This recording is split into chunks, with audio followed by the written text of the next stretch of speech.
เตรียมบังพลุไว้ตอนเผาต้องจุดพลุเป็นสัญลักษณ์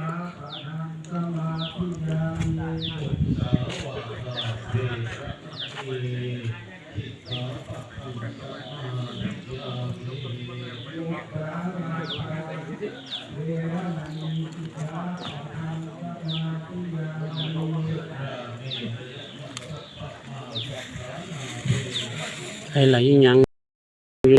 ลูกกลมๆนะโอ้บ่ทันใส่บ่ทันใจกันยอดแต่นั้นโอ้มือลงก่อน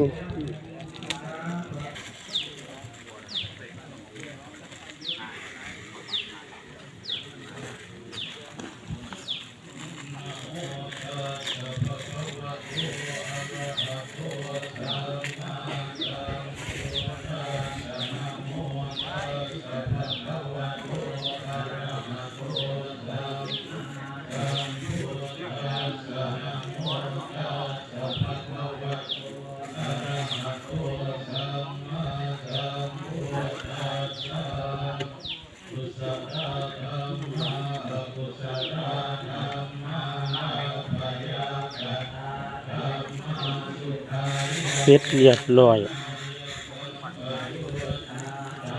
รอติดจุดบาน